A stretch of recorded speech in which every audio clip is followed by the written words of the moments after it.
संविधान का मतलब सरल शब्दों में समझे तो देश कैसे चलता है, देश की सरकार कैसे काम करती है, देश के नागरिकों के मूलभूत कर्तव्य और अधिकार कैसे होंगे, इन सारी बातों की जानकारी इस संविधान में देखी जा सकती है। भारत देश का संविधान कैसे बना और इनके पीछे किन किन महत्वपूर्ण व्यक्तियों के महत्वपूर्ण योगदान थे, ये सारी बातों की जानकारी आज हम इस वीडियो में देखेंगे। शुरुआत होती है सन 1600 में, जब east India company British parliament से भारत में व्यापार करने के लिए परमिशन मांगने जाते। तब रानी एलिजाबेथ प्रथम उन्हें 15 साल तक के लिए व्यापार करने की अनुमति दे देती है। अनुमति मिलने के साथ ही ईस्ट इंडिया कंपनी के जहाज निकल पड़ते हैं भारत की ओर और सबसे पहले गुजरात के सूरत तट पर उतरते हैं। उस समय भारत कई हिस्सों में बटा हुआ था। भारत ये नहीं जानता था कि जो कंपनी व्यापार करने आ रही है धीरे धीरे वही हमें गुलाम बनाते जाएगी।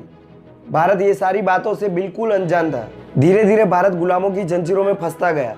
सन 1858 तक ब्रिटिश साम्राज्य ज्यादातर भारत के सारे प्रांतों पर कब्जा जमा कर भारत पर ताज का शासन लागू कर दिया था और भारत को गुलाम बना दिया था।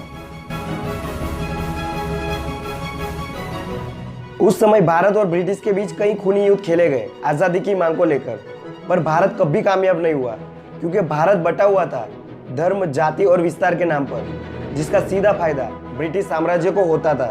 अब जरूरत थी लोगों को एक करने की, अब जरूरत थी लोगों के बीच विश्वास लाने की, जरूरत थी लोगों का खोया हुआ सम्मान वापस लाने की।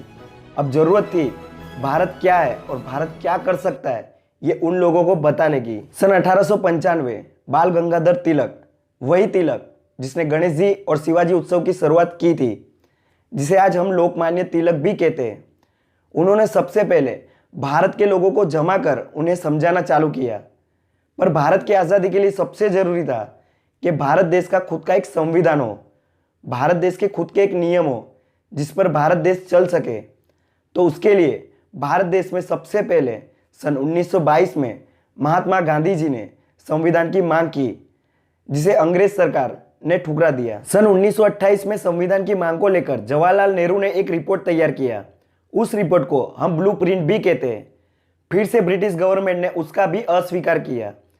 फिर 1934 में मानवेंद्र रॉय द्वारा सारे देश के समर्पित संविधान की मांग को लेकर एक अटल प्रस्ताव रखा गया। फिर से ब्रिटिश सरकार ने उसका भी अस्वीकार किया। फिर भारत देश में ब्रिटिशों के खिलाफ जगह जगह आंदोलन हुए। भारत के प्रति बढ़ते दबाव को देखकर ब्रिटिशों ने आखिरकार भारत देश में गवर्नमेंट ऑफ इंडिया 1935 एक्ट बना दिया।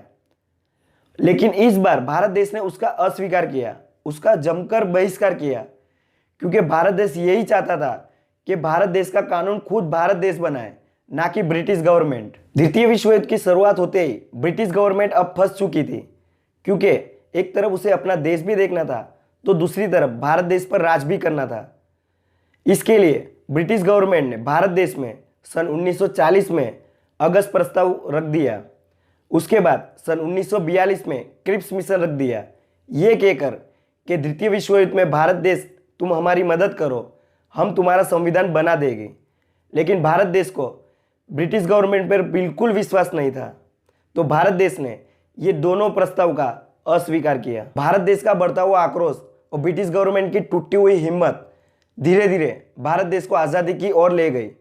आखिरकार सन 1946 में ब्रिटिश गवर्नमेंट में क्लाइमेट एटली जो विजयी होकर आए, उन्होंने भारत देश की आज़ादी की मांग का स्वीकार किया। भारत देश की आज़ादी का अनाउंसमेंट सुनते ही भारत देश अब लग चुका था संविधान बनाने में। भारत देश का संविधान बनाने के लिए भारत देश के विभिन्न क्षेत्र से 296 सदस्य चुने गए और 9 दिसंबर 1946 के दिन पहली बैठक हुई। पर मुस्लिम लीग ने पहली बैठक का बहिष्कार किया, ये बोलकर कि मुस्लिमों के लिए एक अलग देश होना चाहिए। मुस्लिम देश की मांग का स्वीकार करते हुए 2 दिन बाद 11 दिसंबर 1946 के दिन दूसरी बैठक हुई और फिर से ठीक 2 दिन बाद तीसरी बैठक 13 दिसंबर 1946 के दिन हुई, जिसमें 22 समिति का निर्माण किया गया, जिनमें सबसे बड़ी समिति थी ड्राफ्टिंग कमेटी, जिनके अध्यक्ष थे डॉक्टर बाबा साहेब आम्बेडकर और उनके साथ और 6 सदस्य। 3 बैठक के बाद और 165 बैठक, मतलब कुल 168 बैठक मिलने के बाद 60 देशों का बारीकी से अध्ययन करने के बाद 2 साल 11 महीने 18 दिन की कड़ी मेहनत और लगन के बाद अब तैयार हो चुका था दुनिया का सबसे बड़ा लिखित संविधान, भारत का संविधान, जिसको बनाने में 64 लाख रुपए का खर्चा हुआ। 26 नवंबर 1949 के दिन संविधान बनकर संसद में पेश किया गया, लेकिन उसका अमल नहीं किया गया। क्यों? इसे जानने के लिए हम जाते ठीक 20 साल पहले।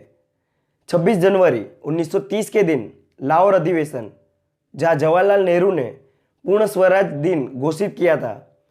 जवाहरलाल नेहरू का मानना था कि 26 जनवरी के दिन ही हमारा संविधान पेश किया जाए और अमल भी किया जाए। आखिरकार संविधान बनने के ठीक 61 दिन बाद 26 जनवरी 1950 के दिन संविधान पूरे देश में लागू कर दिया गया। भारत देश के महान कायदा शास्त्री जो हथियारों से नहीं किताबों से लड़े थे, डॉक्टर बाबा साहेब आम्बेडकर, जिनकी याद में भारत हर साल 26 नवंबर के दिन संविधान दिवस मनाता है।